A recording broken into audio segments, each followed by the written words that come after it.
We're live? All right, baby, we're back. Man, it feels good to have a guest on the podcast today. Today's guest is a repeat. That's one thing I've noticed. Like as I've done these podcasts, I've realized like sometimes you just got to have the same people back unless you want to go by yourself the whole time, which I don't mind to do. But because I'm a yapper, I can just sit and talk by myself forever. But today just so happens to be a repeat guest, one of my best friends.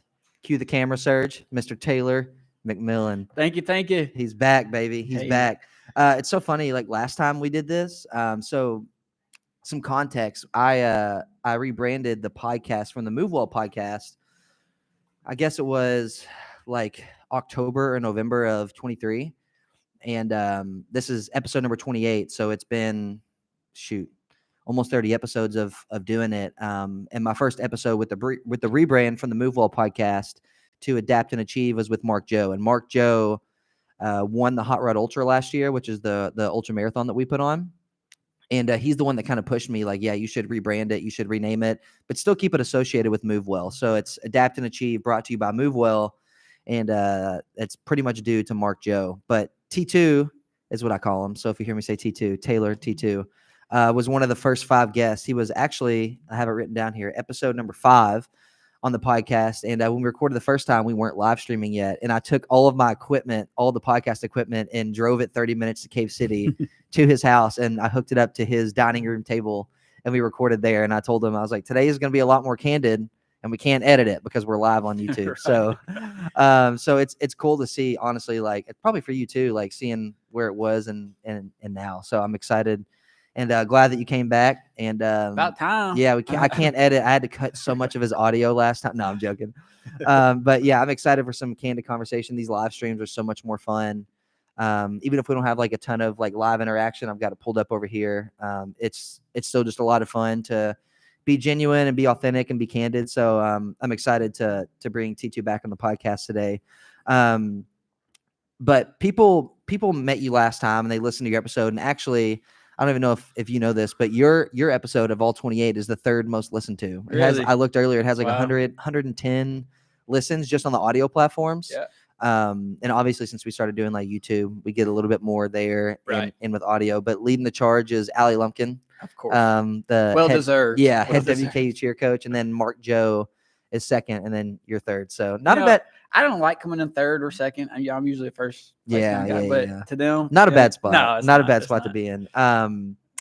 So yeah, if you guys want to listen to the first episode, we do more of like an intro. We're going to kind of skip that today. Episode 5, T2 kind of goes into more of his story, where he's from, where kind of what has brought him to where he is now. But today we're going to talk more about, as you see in the title, kind of like growth, fatherhood, and then kind of like an entrepreneurial style, because T2 owns more businesses than anybody I know, I think, or has started more business than anybody I know. Yeah. And he's found one that stuck. So I'm excited to dive into that today. So let's do it. Let's jump right in. So side hustles, entrepreneurial drive, how McMillen Made has grown, I have no clue. But I want to start with your first business because I don't. How many has there been? I'm not hating. No, right. I'm not hating, by the way. You have to start somewhere. Yeah. That's how you learn. What was my first business? I don't know. I thought you said you know my first business. Man, my first business, probably cutting grass in high school. But I started selling stuff in high school. Like my grandma, she would go to the grocery, buy the Uncrustables. And I might have said this in the last. You were not flipping Uncrustables, dude, dog, were you? Yes. In media class. In media, and it wasn't journalism, but it was Mr. Steinmet's class. What was that? Might have been yearbook. I don't know. But I'd sell them like $3 a pop. I'm getting them for free, so that's straight profit in my pocket. There you go. Grandma didn't have no idea. She had no clue. She said, you want more Uncrustables, please? She was making some money in class. That's right. I love it. Well, what I mean is like, to what you're doing now, the McMillen Made is like big stuff. So to go from like literally flipping Uncrustables in high school or whatever to like McMillen Made, like how the heck did you get there for real? So what would you say like your first big like business? What was it? American Blue Collar? Would you say? Probably so. Okay. Probably American Blue Collar. I did like this nutrition thing. Herbalife. That's right. Yeah. They're owned by someone now, but you're your like independent distributor or whatever. Right. I kind of get out into that way, but I'm like, I want to do apparel. I did the GOAT brand. Yeah. For like flag football and stuff. Then I was like, I got into being a millwright. And I was like, I'll see if this takes off. Did American Millwright Company, and then kind of transitioned to blue collar, right? Yep. Yeah. It just opened to more trades. Yeah. So instead of sticking with millwrights, you can do linemen, millwrights, plumbers, electricians, all that. So talk about what American blue collar is, because, and I guess, is that still living? It is. It is. Okay. And I don't push it like it should be pushed. I need help doing that. And I wish you had somebody. Huh? I wear too many hats, and it's just goodness. What was the question? Talk about what American blue collar is, because that was your first. Well, I guess talk about how it started as American Millwright Company, and then what made you decide to go to American blue collar. So what did it start as, and what did it kind of develop into what it is now? Okay, yeah, started as American Millwright Company. I was a millwright. I wanted millwright stuff to wear to work, out to lunch, out to dinners. And my buddies did too, because they were all millwrights. So I'm like, I'll start this brand. Why not? Did that. And then I had people asking me, hey, what about electricians? And, it took me several months to think of American Blue Collar Company, because I didn't want to step on any toes of other people. But then I got me a logo, which was like a really bad logo. But you had to start somewhere. Yeah. Like, look how like these other logos have progressed over time. Yeah. So then we wrote out with American Blue Collar Company, maybe a year later or so. And then you just start hitting every trade. Yeah, it's like Troll Cloth, Clothes, something like that. They're a Canadian-based blue collar apparel company, and they are just booming. Like, that's probably my goal, to be like them, but American-based. Does it make sense? Yeah. And a lot of people don't understand or know they're Canadian-based, which they make great apparel. It doesn't matter. To me, it doesn't matter. Your union guys, it might matter, right? Because they want to buy American-made stuff. But it's not American-made stuff. Isn't like it used to be. Yeah, like Craftsman, it used to be all American-made. Now it's like American assembled with foreign goods. But there's always a caveat to that stuff. There's my rant. Yeah. So American Blue Collar essentially is apparel. Yeah, more hats than anything. Yeah. I'm trying to push out more shirts and stuff like that. Hats, one size fits most. So you don't have to order, small, medium, large, extra large. Right.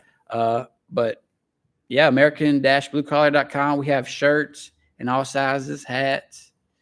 Check us out. Yeah. But also, like, you do American Blue Collar branded stuff, but you also like do custom hats. Oh yeah. Yeah. Which is probably, is that most of your business at this point? Most of my local business. Yeah. Okay. I mean, I'll get like on Shopify orders from all across the country. Yeah. And it's not like booming, but you're still hitting different parts of the world. Cool. Like, getting into it, my goal was, if I travel to Hawaii or California, I wanted to see someone wear my hat. Yeah. And that's cool. I'll walk in Walmart at Glasgow, and I'm like, that's my hat. I'm pointing to my wife. I'm like, that's my hat. I made it. That's a cool feeling, dude. Yeah. But I have a lot of friends in Glasgow, and they all support me. Yeah. So, like, Nick Jackson, this Jackson Automotive. Yeah. He orders all kinds of hats. And, like, it says Jackson Automotive on it, but I'm like, I made that hat. Yeah, I made that hat. My wife's like, oh. That's my work, baby. Yeah. So that's cool. Yeah. But local, it's more custom hats than anything. And then Shopify orders.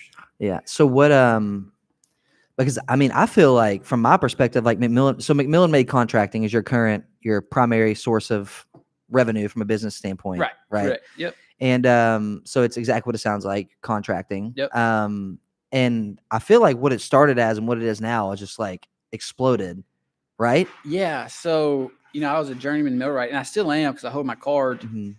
But I was driving to Louisville every day, and I missed a lot of time away from Jackson. Which, how long of a drive one way is that from where you're at? Like, I was working in J-Town, so it was an hour and a half from where I lived. Also on Eastern time, so an hour. I had to wake up at like 2:30 in the morning to get to work by 5. Crazy. Like. Plus the drive back. Yeah, 3-hour round trip, sometimes 4, depending on traffic. Yeah. But so I got out of that, and I was going to do strictly tile work, showers. And it's funny, I've never done a shower in my life until I did mine almost maybe a year and a few months ago. But I got out to do tile. I was going to stay away from showers because a lot of liability in it. But I did mine. I'm like, this ain't that bad. So I started doing more on tile. People would be like, hey, do you do roofing? Yes, I do roofing. Googling, how to add up squares on a roof. And leaning on people, leaning on mentors. So that led to me doing roofing, a whole lot of roofing last year, which that led to Roof Athlete, which is totally cool. We haven't pushed it, but basically Roof Athlete, if I get your roof, if you contact me, McMillen Made Contracting, I'm going to send it through Roof Athlete. It's my crew, but we give 5 to 10% back to the local school system to for cleats, send your kids to football camps, baseball camps, things like that. Yeah. So that's what it's kind of led to. Well, I'm building houses now. Yeah, that's what I'm saying. You're like, yeah, that's kind of what we do. But now you're like building houses. So how the heck did you go from doing the tile floor in your bathroom? You probably don't think about it like this, but someone like me or like Sergio, you're like, so like a year ago you were laying a tile in your house like for yourself, but now you're building homes. Right. So like, how did it progress to that? Like you started doing roofing, and then what was like, you know what, let's try to build a house. Like I've always wanted to build a house. Well, I've always wanted to have an apparel company. I always wanted, so right. I'm like, checking the boxes. Yeah. This builder, Matt Wheeler, big builder in Glasgow, I should say Barron County, he wanted me to come price a job for him at one of his custom builds. Went and looked at it, and I just started kind of picking his brain. He was like, have any questions, let me know. I would love to help you out. Then on my way back from that drive, a buddy from Mount Washington who lives in Glasgow now, Matt Givens, we were kind of mingling. I was like, kind of want to build a house. He was like, let's do it. So he had a buddy from Mount Washington that wanted a lake house built. And that was technically my first house I built, was this 400 square foot lake house. That's crazy. Yeah. So, and you learn a lot. And I'm building one in Park City now, learned a ton. Yeah. The profit margin might not be where I want it to be, but knowledge, Yeah. So basically leaning on people, mentors, and not being afraid to just do it. Like a lot of people just want to put their toes in the water. No, I'm coming cannonball. Yeah, got to. Yeah. I mean, if I don't know how to swim, somebody will save me. Like I'll learn from it. Right. So like when it comes to, I mean, I'm sure it's like a learning process. Like you talk about the profit margin maybe it's not where you want it to be. So like what does the process look like building a house? Like at this point for you, like being a contractor, like what pieces go into it? Like what's the first step? And then like, where does it end? Yeah. Talking to the bank, I would prefer using the bank's money rather than my own money. Right. Having a house drawn up, you had to get material list. They had to come out, survey, do a septic perk test if it needs a septic tank, all kinds of things. But from this Park City house, there's so many things I've learned. I've had to spend $4,000 moving a water line that went right through the property. And I guess that goes back to profit margins. Right. Yeah. I mean, that's $4,000 I had to spend. I wasn't calculating, Building this Park City house, it wasn't supposed to happen. There was a house there, and I bought it to flip. We got into it, and we couldn't flip it. We had to destroy it. So that's kind of how it happened. Okay. Let's see, $57,000 on a house that you're going to flip with a lot. Then you have to tear that house down. Yeah. That's an expensive lot. Yeah. And you still have to pay for it. Yeah. Like just because you couldn't flip it doesn't mean you don't. Right. Yeah. So that profit margin's just gone. Right. But knowledge, oh yeah. Everyone's like, are you mad? I'm like, no, because I'm learning so much. Yeah. No reason to be mad. What's being mad going to do? Yeah. I tell this to my wife all the time. I'm like, no reason to be mad. Yeah. I can't change it. Yeah. Now. Yeah. It's going to put you in a bad mood or me in a bad mood. And, so. Yeah. So what's next then? Are you any other big projects? You gonna keep building houses? Like, do you feel like that's a direction of McMillen made now? Like, I would love to. Okay. I would love to become the builder. Yeah. Matt Wheeler. I think he's one of the top builders in Barron County. I don't want to say I want to follow his footsteps, but I want to stay close to him. Yeah. Oh yeah.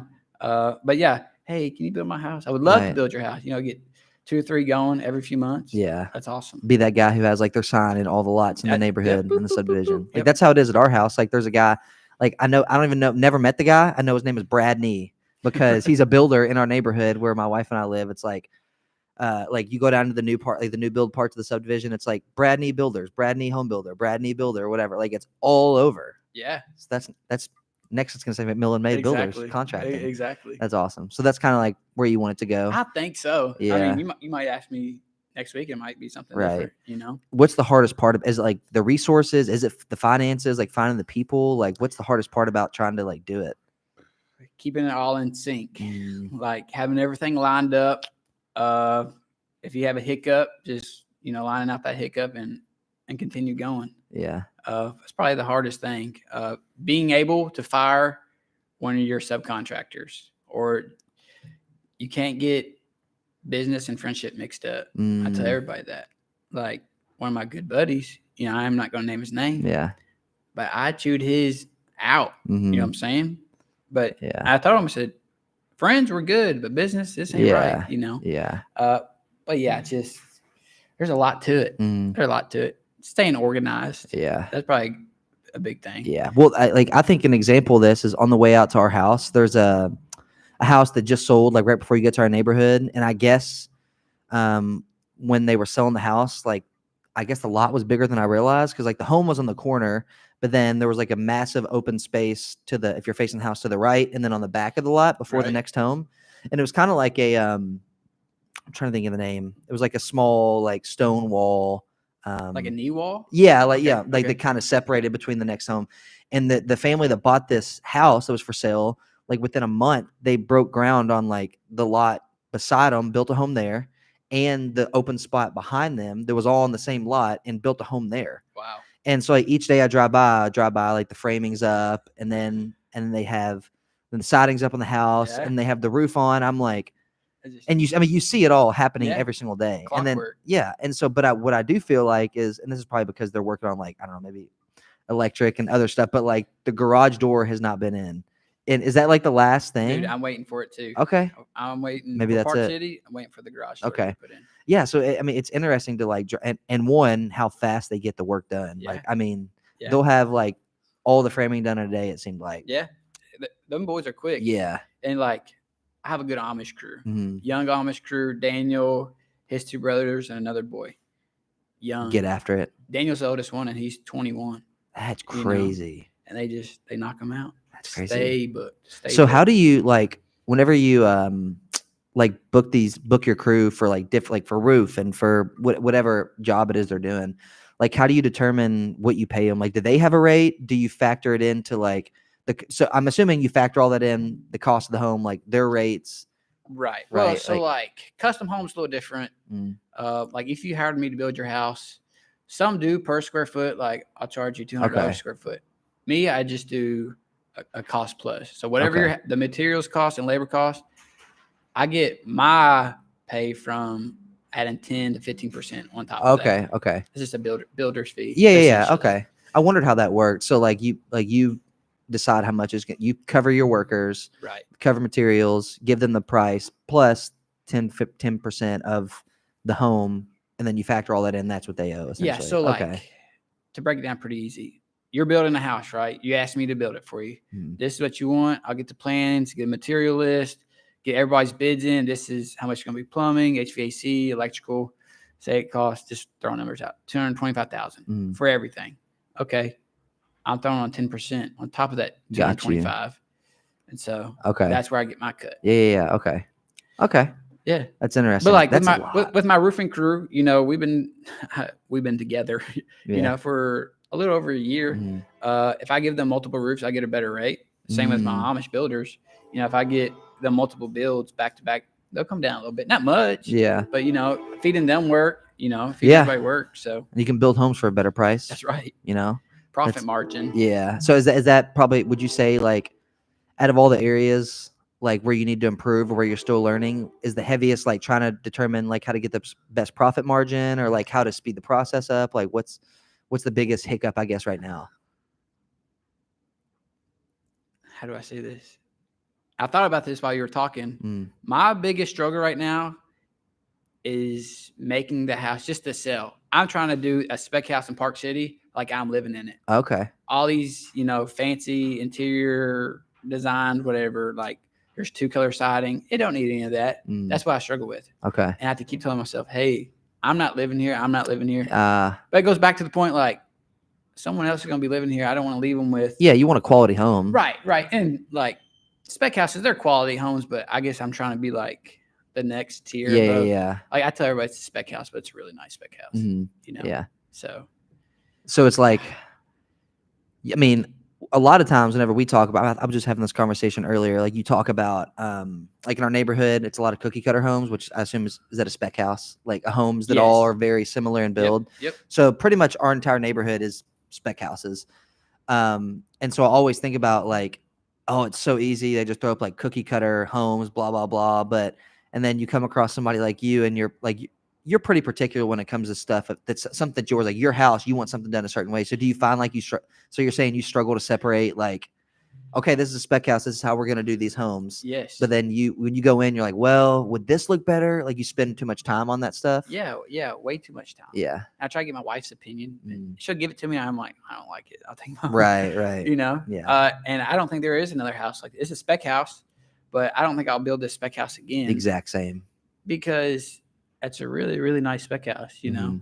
Profit margins. You know, I don't need a 10, 12 pitch on a spec house, you know? Yeah, I could see that too. Like I'm disorganized in a lot of ways, but then like a lot of things I'm like oddly particular about.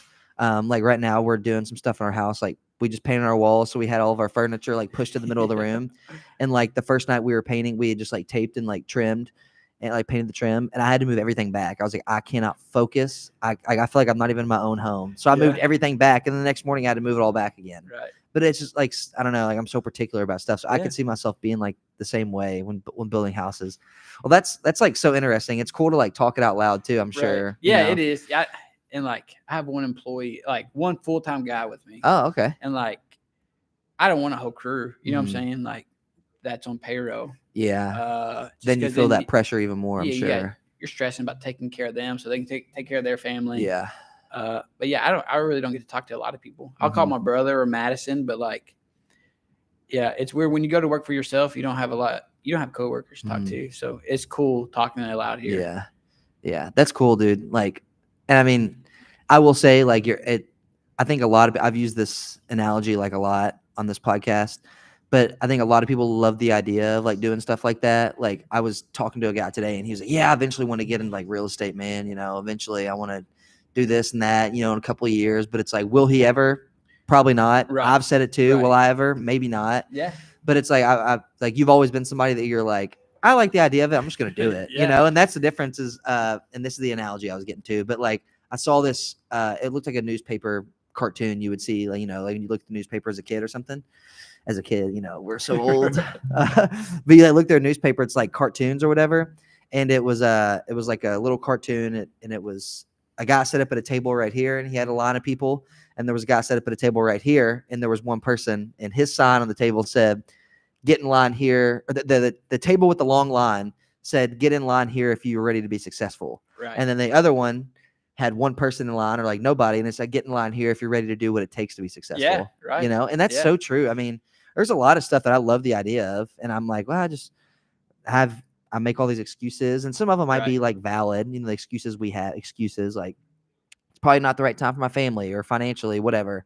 But yeah, I will say that's one thing you're like, if I like the idea of it, if it sounds cool and I want to do it, I'm just going to do it. Cannonball, here I come. Yeah, cannonball, baby. Screw dipping your toes in. Go for the cannonball. So that's awesome, dude. It is cool to like talk out loud, especially because that's something that's like so foreign to me and a lot of people like building homes. But for you, it's like become such a regular part of your day. Yeah. You probably don't think twice about it. I mean, I don't know if you can see over there, but all these gray hairs are coming in. That's what it's from. They just started within the last 6 months. And building homes, contracting, you know, dealing with people. But yeah, I love dealing with people. Yeah. You know, it's in a different way. Like, it is. When it comes to, I think with anything, like, even if you're building the spec house, like if you're building something for somebody, there's always going to be like a hassle or like extra pressure or extra stress added on. Like, my sister-in-law does interior design, and like she deals with people, like they're going to be really particular because like they're spending a lot of money on something that they're going to own, that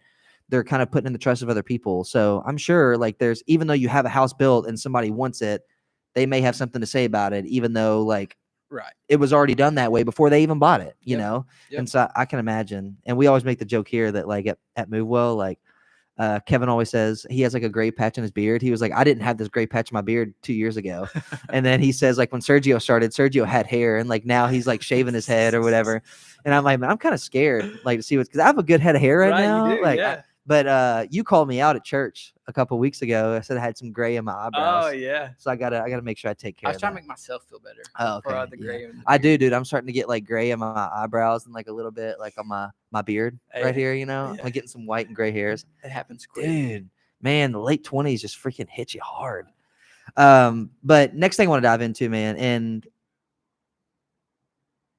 me and Emily, I'm trying to think because I'm trying not to get like emotional, just like looking at the word dad. Oh, But I screwed myself already because right before this, I let Taylor try my non-carbonated Celsius, which he took one swig of. He's hooked. This is the non-carbonated peach mango and green tea.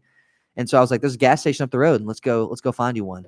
They didn't have it there, but we get in the car and "Dirt Cheap" by Cody Johnson's playing. If you've never listened to it, don't listen to it.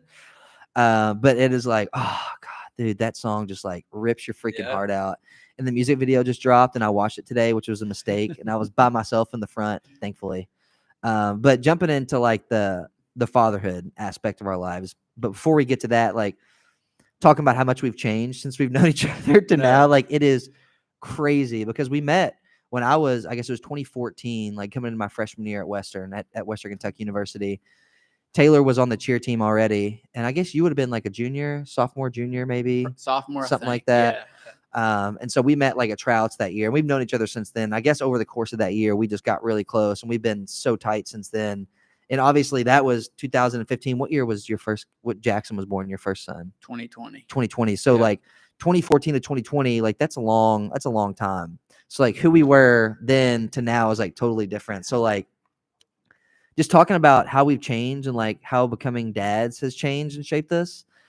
I want to hear your perspective because obviously you have like about a 3-year head start on me because Jackson just turned 4. And then the 14th of July, okay, he'll be 4. He's about to be 4. Yeah. Sorry. And so we had his birthday party early. Yeah. So we just went to Jackson's birthday. But Jackson's about to be 4 and Leah, my daughter's about to be 1. And me and Emily say it all the time. We were such bad friends because knowing what it's like to be parents now, we were like, I hate to like say it, but it's like you just don't know until you have a kid. No, and you're right. Yeah. You're right. Yeah. And so like realizing like how much you want to lean on your friends or want your friends to just like, hey, like you want your friends to initiate hanging out, but they don't have a kid. So like you understand why they don't. But then you all had Jackson for 3 years before we had a kid. And we're like, gosh, we were such terrible friends. Why didn't we like go to their house more or like, you know, ask them to do stuff more or like go to them more often? Yeah. And so like being a dad now and like being parents now, I'm like, gosh, like so naive or like, you know, hindsight's 2020. Right. Everything, right. You know, you think, oh, if I would have known then, like everybody says that. So I remember vividly the day that you came to mine and Emily's. It was our first place we ever had together. It was a little 600 square foot loft. Yeah. And you Right and by Madison, Mellow. right by Mellow Mushroom, shared a parking lot. You and Madison came and you gave me like a little mug. I still use it. It's like a little Ozark brand maybe. And it says Uncle Locke on it. And I remember I was like, what? Because we were, 4 years ago. So I was 22, 23. Yeah. And I was like, you're about to have a kid? Like, we're not old enough to have kids. right. And so I still remember that so vividly. So like from your perspective, because how old were you when Jackson was born? Ooh, 26. Okay. 26. Okay. 27. So like, what was it like? Like, I'm sure, for me, even having a kid, like there was black and white areas that have changed. Like there wasn't like a gradual, like, oh yeah, I kind of felt the shift here. Like this part of my life changed and this part of my life changed. Like it was drastic in a lot of ways. So like what were like some of the big changes you noticed? Well, so I was already working every day, 40 hours, you know, coming home. I mean, I wasn't going out as much. Right.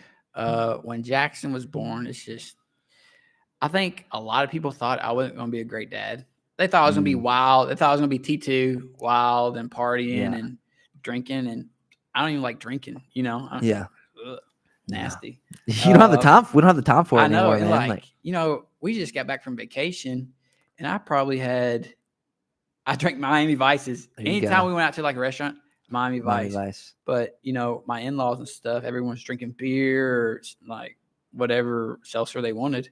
But I just don't enjoy drinking anymore. Yeah. I think when Jackson was born, it's just like, hey, this is your time to shine, to prove everybody wrong and to prove yourself right. Mm-hmm. It was also COVID. So a lot wasn't going on. Everything was slow anyway. Right. I was driving to Louisville for work, but I went to work, came home.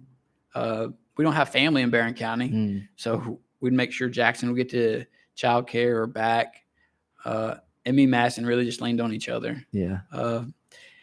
It's hard to remember, you know, like what shifted because obviously you lose sleep and all that, and you're learning how to be a dad, parents. You learn a lot about your partner. Yeah, that's what I was gonna comment on. But I don't know. Even with Jet being born, it's just time management. Yeah. Realizing what's important, Mhm. who's important.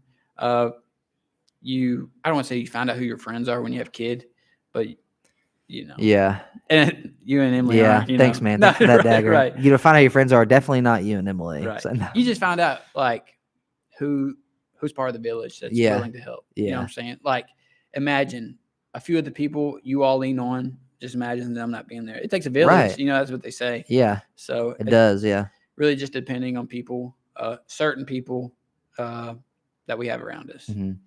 Well, I'll say, like, you talked about the partner thing. I think that was honestly, two of the bigger things that, I'll say three things, and I'll write these down as I'm talking so I don't forget. But like the three things that I noticed that changed the most was, one is you have to slow down like tremendously. And for me, like being very ADHD, like that's why here I go. I'm going off tangent. I was about to say I go off tangent so easily, but before we started, Taylor was asking, like, do you have like any idea of like flow? I'm like, yeah, it'll be candid talk, but like, I'll just lead the conversation. And so I have no problem doing that stuff. And along with like just the talking part of it, like physically, like I've always had to be like moving, doing something, working on something. Right. So I think becoming a dad, like I've had to learn to like really slow down. And especially with Leah being our first kid, like before, we were kind of in the stage up until about a year before we had Leah, like we would go out 2 or 3 nights a week to go to dinner or like go and have drinks, and we'd be out until like 10 or 11, and it was no problem for us. And then we go to like Leah's here, like now we have to really slow down and realize that there's a lot more things that we need to focus on than just like where we're going to go at dinner tonight and get drinks after. And so I think being able to slow down in that aspect, but also when I'm at home, like sometimes you just sit on the couch for a couple hours holding your baby while they're asleep. Like that was really a big struggle for me. Right. Like just even now, like I'm finally in a place where I enjoy that, where I come home and I know from like 7 to 9 in that window most weeknights, like I'm gonna be sitting on the couch and Leah's gonna be tucked in my arm, like beside me, like sitting up with me, and then we'll fall asleep. Yeah.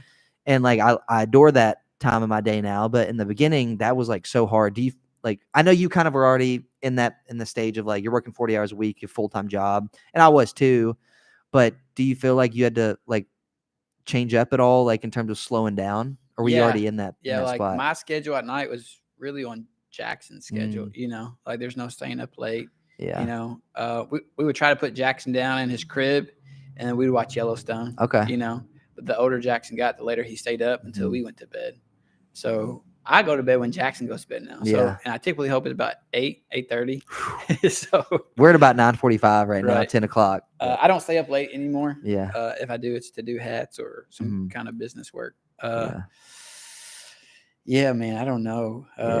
I am glad Jackson goes to bed fairly early. Though. It gives me an excuse to, hey, babe, I'm cutting out. Yeah, that's one thing too, dude. The kids are a great excuse for nah, we can't. Leah's been fussy, or like she's ready to go to bed. Right. And like I rush home now to the kids, Typically after work, you're going home, you're like, or you look for a reason to stay out. Yeah. But now I just rush home and it's like Luke Combs' album, Front Door Famous. Oh, dude, priorities change. But Front Door Famous is like, that's one of the best. And Remember Him That Way? That was probably my second favorite on the album. Yeah. But the other thing I wrote down too was like grieving your life before a little bit. I think the first like 4 months, Emily and I both really struggle with that, and especially me, because like as a mom, and it's whether they nurse or they're breastfeeding or not. I mean, as a mom, like I think in the beginning your job is just more challenging. Oh, for sure. Because one, like the trauma to your body. 2, if you are nursing, and then 3, like like as a mom, I think in the beginning it's just more nurturing for the baby. So I think like grieving life before was really hard in the beginning. Like being like having the freedom to, if I want to stay after work late, I can, or if I want to go and run errands after work, I can. And in the beginning, I felt like I couldn't. Like I'm like, I can't do these things anymore. Whereas now, like you said, like I want to go straight home. Yeah. Like, do we need to stop at the grocery? I need to do it right now because I don't want to get back out when I get home. Right. And so I think in the beginning though, I like really struggled, like wishing that I still had that freedom before, of like on the weekends, if I want to get up and go to the gym midday, I can go, or go run midday, I can. Whereas now it's like, okay, I'm going to get up and go in the morning before Leah's up or before Emily, they start our day. So in the beginning, that was really, really hard for me, like grieving what freedom I had before. Yeah. Like, do you remember feeling that way at all? I know it's been a little bit since Jackson, but I mean, yeah, a little bit. Like when we had Jackson, I would try to go to the gym after work still because I was waking up at 2:30. yeah, And I just felt terrible. I'm like, I'm Yeah. missing an hour or 2 hours away from Jackson when I could Yeah. be there with him.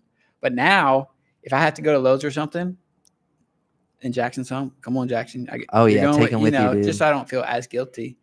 I'll take you with me. Yeah, Another yeah. Luke Combs song for Yeah, you. man, so good. Yeah, Yeah, it's just priorities change, and yeah.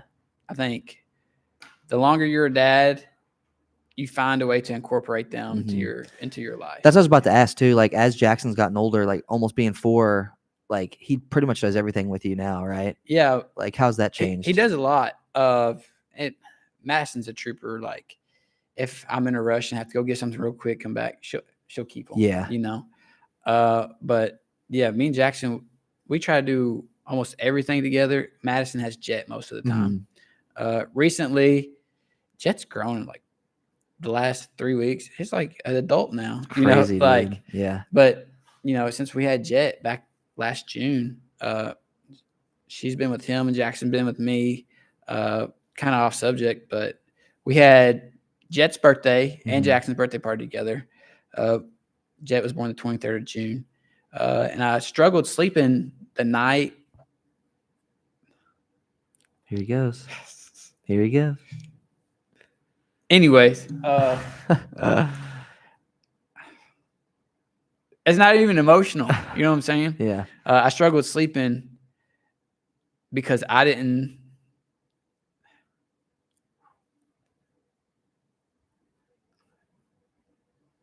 Talk about something. Okay. Let's see. Are you gonna say you struggled sleeping the night before Jet's birthday? No, I would struggle sleeping the night of because I didn't wish Jet a happy birthday. Oh. Like with Jackson, and maybe this is a first child thing. Yeah. You're so excited. And I'm excited for Jet too. Yeah. But you're like, 1 month. He's 1 month though, 2 months though, 3 months. Happy first birthday. Yeah. And for Jet, that night, I didn't post anything on Facebook. Oh, okay. I got you. Maybe that's not a big deal. Yeah. But it was dad guilt to the T. I'm like, I am favoring Jackson so much. Oh, I got you. So I told Madison the next day, I was like, I slept like crap.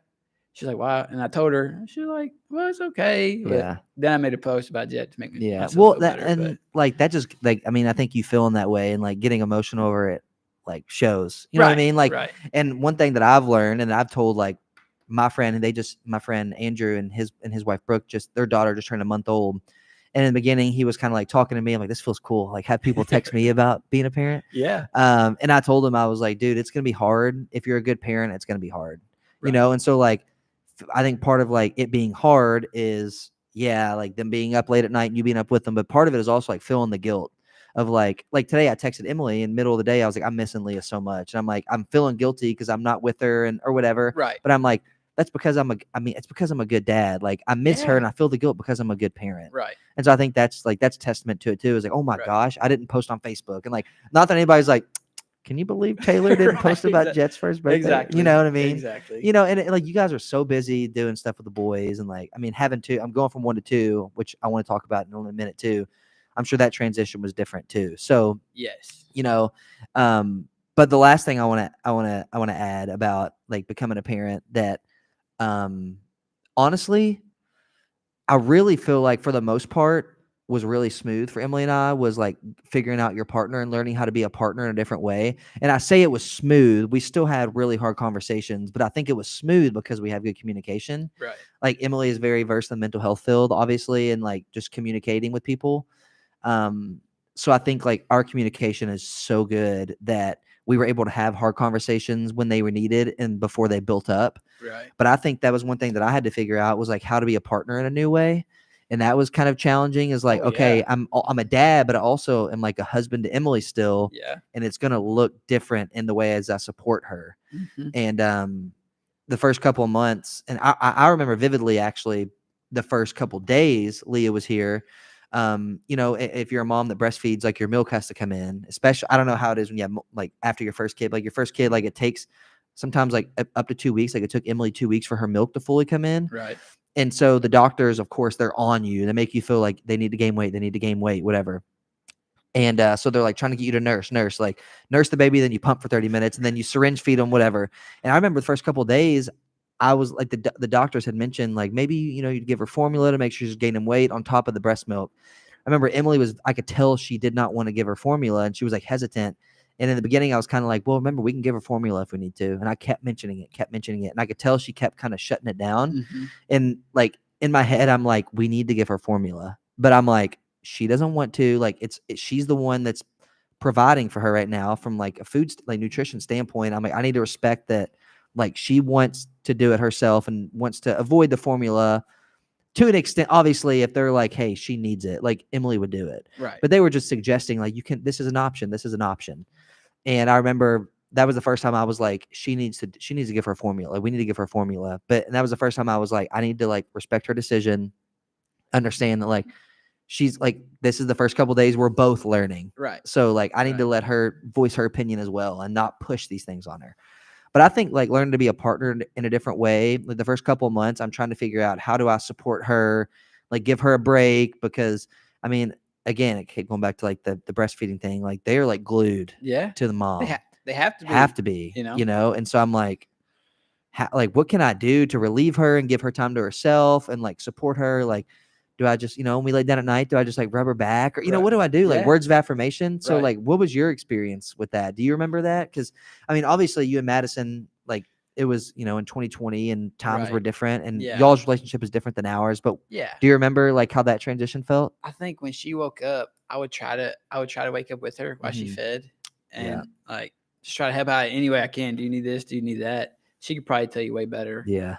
I'm sure our perspective was a little bit different. I'm like, I always woke up with her. Right. Yeah. Emily's like, no, you don't. Right. Yeah. Well, I know like when Jet screams now, when he cries, like she hears him first. You know? Yeah. Yeah. Emily hears Leah before me for sure. I might hear him. We're just seeing if Matt's going to go get him or not. Yeah.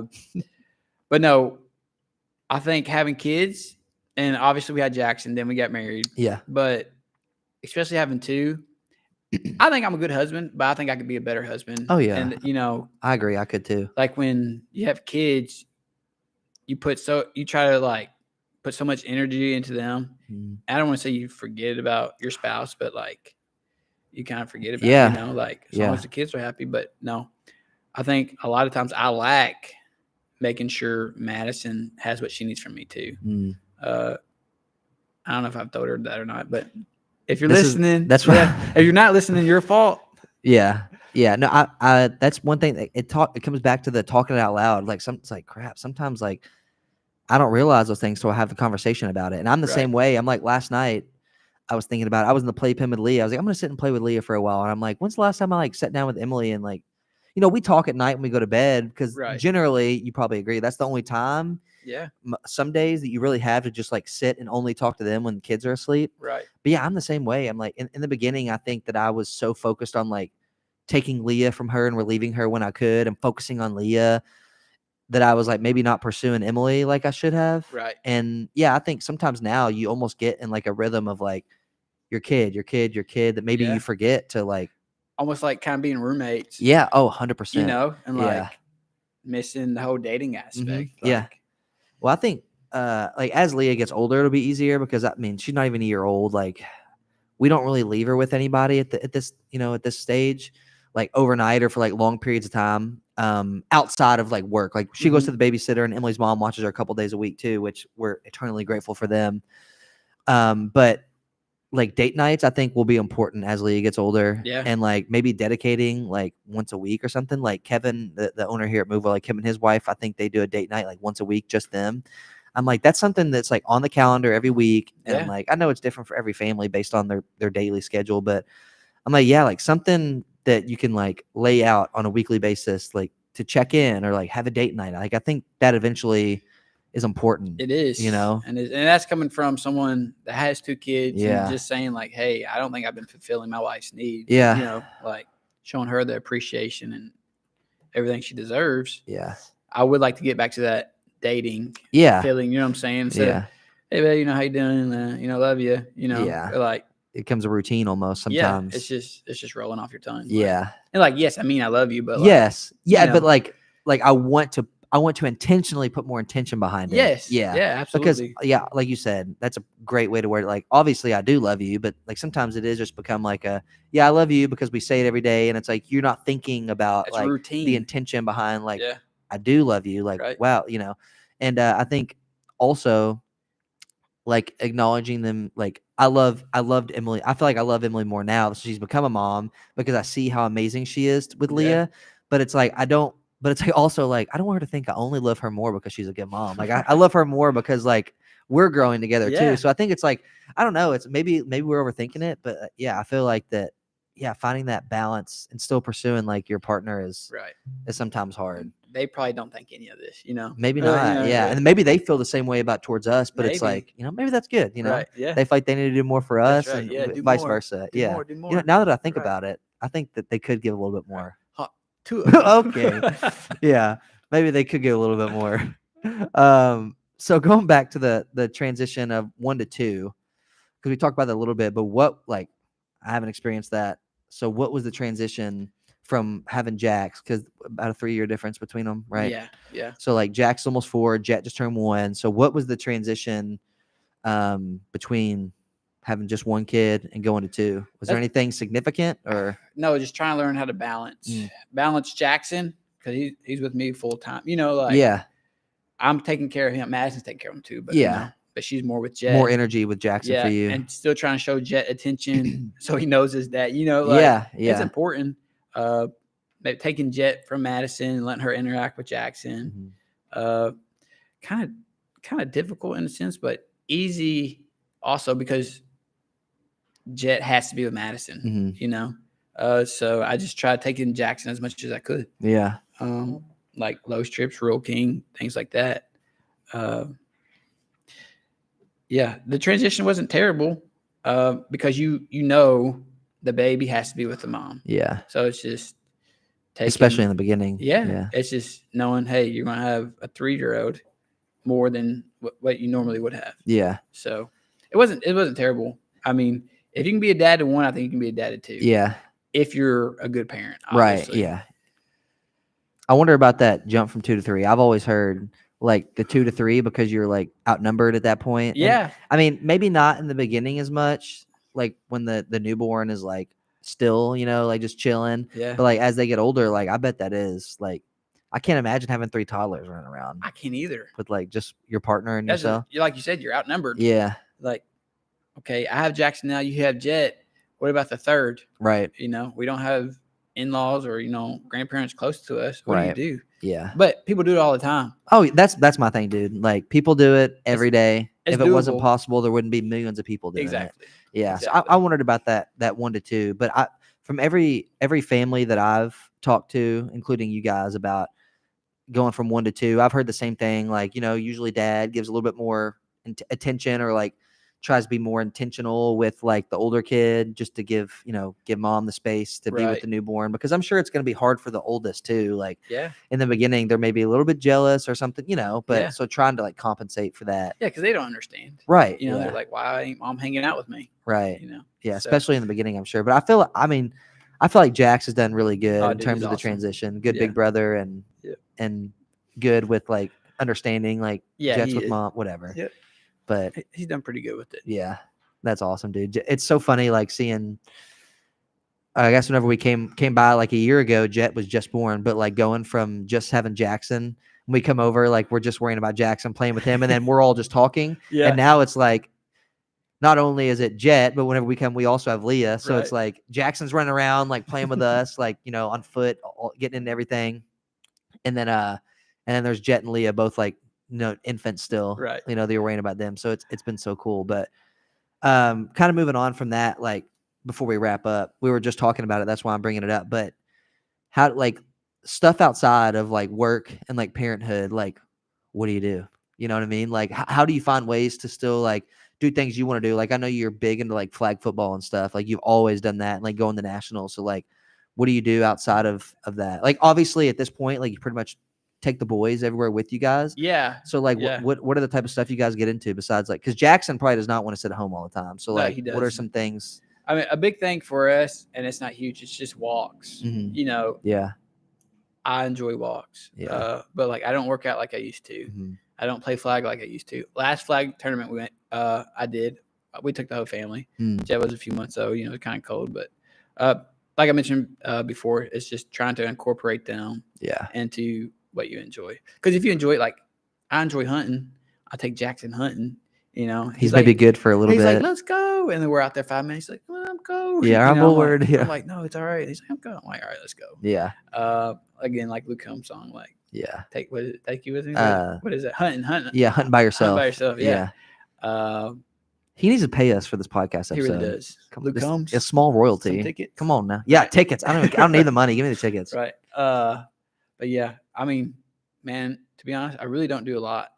Like you do flag tournaments, like what? How many times a year? Maybe at this point, like once, maybe twice. Like in a few weeks, we got nationals in Nashville. Flag nationals. Oh, it's in Nashville. It's in Nashville. Oh, so that's nice. It's been in Florida in the past, right? Yeah, and they still have it in Florida. Okay. But this one's in Nashville, so it's close to home. Don't have to be away from the boys. Super long, and I'm not sure they're gonna come or not. I know Madison's a baby shower that Sunday.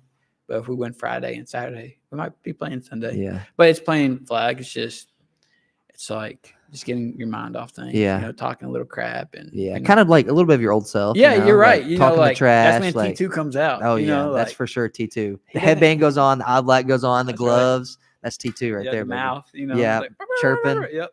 Yeah. Chihuahua. Yeah. That's okay. I love it. Yeah. What do you do? I was about to say, man, kind of I think the running thing for me, honestly, like, and I'm kind of in the same boat. Like, I think in the beginning I was still like running really heavy. Like before Leah was born, I was running 70-mile weeks, like consistently, you know, at least like 50 to 70 max. Right.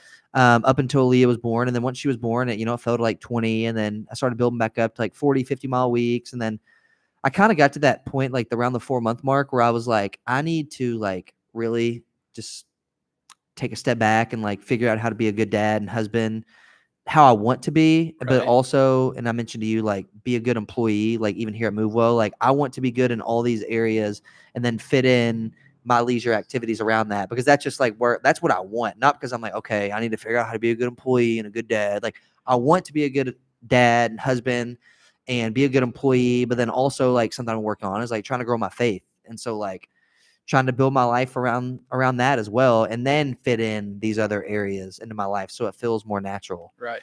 And so I still think running for me is probably like that outlet where I feel like myself and I can step away, but I'm still kind of balancing that. Like if I do it not during my lunch break or if I don't do it like early, I'm like, I still feel that guilt a little bit. Right. But I think for me is going to be like signing up for races again. I told you there's one, like a prospective race in December that I want to do. And I think like that'll be that for me. That'll be like my flag football, or like, and because my family can go, especially when it's something that's close. Right. It's nice and it makes you feel less guilty about it. So and Leah gets to see what her dad exactly, does and like she's getting to that age where like she's a lot more attentive and like she sees what we're doing. Yeah. Like this morning we were like laying in bed and cuddling before work, and I was like, give me a kiss, and she like rolled over and like gave me a kiss. And I'm like, oh my, it's so weird. She's like understanding things now. And so like that's a really good point. Like understanding that she's seeing like the things that I enjoy doing, and she'll understand that. Like Jax is probably at that age where he's like, my dad likes to play football and like he likes to watch you do it and get involved and stuff. Well, he's always like, you built that house? Who built our house? Like he understands that stuff. He does, and it's wild. It's crazy to think about. That's so awesome, dude. So yeah, I think for me, it's probably still like running and finding ways to be active. Like that just like that gives me that like freedom and kind of that clarity that I want in life. It's like therapy, essentially, like just you think about all the problems in your life when you're doing that stuff, man. Right. Like you have so much time to like, which is different for everybody, but I just have so much time to like think about what I want to do differently at work or at home, or like we can do this house project, like just little stuff like that. So yeah, I think that's definitely it for me. That's cool. But yeah, man, that's pretty much all I had wrapping it up. But I do want to ask, like, what is, and I'll give my take too. What would you say is like a piece of advice you give to not just like a new dad, but if you want to make it specific to a dad or like a new parent, what would you say? And if you want me to go first, I can go. But if you got it, I think I told you this. I told my buddy Mike Dow this. I told Cole this. He's not a dad yet, but he's about to be close. I told a lot of my buddies this. Don't let anyone tell you how to be a dad or how to parent. And like, my mom, she probably tried telling me, like nothing bad. Yeah. She just A lot of advice. Yeah, like people try to give you like, hey, this you should do this and do that. This is how you should be. But just be you. Like if you're you, you'll be an awesome dad. Yeah. Don't let anyone tell you how to be a dad. Yeah. I mean, you might have to YouTube and Google some stuff. Yeah, but just, maybe here and there. Right. I mean, call mom, dad, uncle, whatever, and like, hey, I'm having this problem. But from the get-go, don't let someone tell you how to parent. Because your parenting style is going to be way different than mine, than what, how you grew up, how I grew up.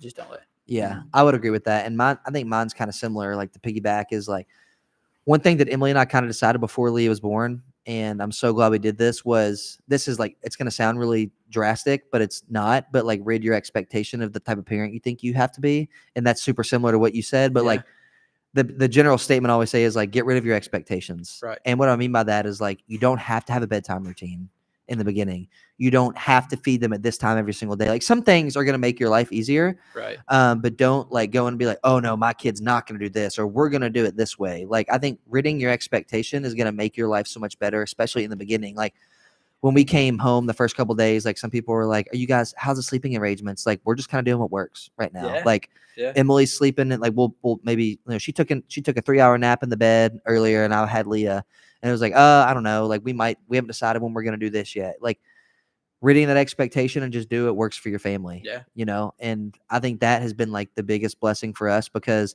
things have naturally fallen into place. And I think we've sort of done what you just said and like became the parents that we want to be and that we naturally are. Right. There's like, we have values. Like from the beginning, we were like, we, as a parent, we want to have these values. We want to put like Leah is, like Emily, the way I kind of look at it is like Emily's my number one priority in terms of people. Right. And then I'm hers, and Leah is our number one priority. Right. So that way we still are like pursuing each other, but then we know like as a pair, like Leah is our person that we are caring for. And like keeping those values in place has been helpful for us. But yeah, like just don't get rid of the expectation. Yeah. And it's going to make it so much easier, and it allows you to like naturally be a parent. And I think that's been helpful. It's like trying to keep up with the Joneses too. Yeah. Like, what's your friends doing? Yeah. Like some put them down at 7:30 on the dot routine. Right. Good for you all. Yeah. That works. Like, I mean, our weekends look different than our weeknights. Yeah. Like weeknights, we try to intentionally put Leah down earlier, and then because we want to get in bed earlier. Yeah. But weekends, we're like, we might go to Mellow Mushroom and sit until 8 o'clock, and then we're not home till 8:45 or something. It's like, we know she's gonna be up later. She might be a little fussy, but it's like we get to spend time together because that's something we care about, is like taking her out to do stuff, and like not just like having her in bed every night at a certain time or something. Right. So I think that's been like super beneficial. But I mean, I think it's important to like have people to lean on if you have questions. Right. Obviously. Absolutely. Like I remember in the beginning, Leah was like had a rough patch of like she wouldn't sleep, and we're like we asked you and Madison, like, do you have Jet like a certain sleep sack or something? And we like borrowed like a sleep sack from you guys, which we use, the dinosaur one. We used that until she outgrew it. Right. I guess we need to give that back for baby McMillen number 3. Maybe I don't know. Who knows? To be determined. Yeah, but so I think just that's such a good point, man. But that's pretty much all I had. Yeah. Anything you want to add before we go into? No. It's okay to lean on people. Yeah. It's okay to have people. Like I didn't throw mom underneath the bus earlier. Yeah. But like, I mean, my family told me too, like, certain ways, like how things can be done. It's going to look like this. Things are going to change this way. Like, let me rebuttal on mom. Like, there's multiple times I could call her, hey, it's rough. Yeah. We need you down here. And she'd be like, boop, okay. Oh, way. yeah. So yeah, I mean, they've been a parent before too, so it's like they probably, I'm sure they feel. And here's the thing that I forget about all the time is I'm my dad's baby too. Yeah. So like they want to help you. So like your mom may think that too. So it's like, and that's all it is. Yeah. It comes out, she means well by it. Yeah. We might be like that with our kids when we're older. Yeah, like, I'm sure, I know I will be. Yeah. Probably. Jackson, you do not need to be doing, so it's like, I think that's one thing becoming a parent is putting a perspective that I should have touched on, is like, our parents are humans too. And and I think you could probably feel with that too. Like you feel for their struggles more too. Right. Like being a parent, like, wow, you raised humans. Like you may have done it differently than what I did, and you had your own vices and demons, whatever. But it's like you feel for them because you're like they've gone through what I'm going through right now. Yeah, like mom had 5 of them. I'm like, crazy, oh my gosh, crazy, dude. But, yeah, it's nuts. Well, I think it's a good stopping point for that conversation. But I do want to throw a little plug in for McMillen Made. I want you to talk about where they can find you, how they can contact you, and then like what areas that you serve. Okay, so Yeah. really serve. We serve all areas. Yeah. You know, I mean, Or I guess what I mean is, yeah, okay, let's go. Let me write this down for you. okay, Type of work, okay, areas in terms of geographically. right. Yeah. So where at, and Like then if you're probably within 2 hours of Cave City, so Barron County area, Barron County, Louisville, Mount Washington, Bowling Green. you're on your way, baby. Oh yeah. Let me know. Yeah. Yeah. McMillenMadeContracting.com. You can like contact us, type into the Google form. Mhm. We'll give you a call. You can reach out on Facebook, but I'll be honest, I'm not good about replying on Facebook Messenger on McMillen Made. Mhm. It's so easy to forget. Yeah. But if most people are serious, they'll go to our website. Who can contact us? I'll either text them or call them, and we'll get you taken care of. All right, man. Well, I appreciate it. Thanks for coming on again today. That's another good talk, man. Always. I love when we can like just talk things out loud we probably don't do on a daily basis. Right. Feels good. So we need to go home and pursue our wives. Yeah, seriously. Yeah, let them know we appreciate them, not for just being good moms. But in all seriousness, thanks, man. Appreciate a good conversation. And guys, non-carbonated Celsius is the move. It is. Peach mango and green tea flavor. We're gonna end it there. That's our unofficial sponsor for the day. So thanks for tuning in. If you're watching the live stream, we had a decent little crowd in the live stream today. Nice. So I was happy with that. So if you watch the live stream, thanks for tuning in. If you're listening on audio platforms on podcast, thanks for listening. That's another episode of Adapt and Achieve. Peace.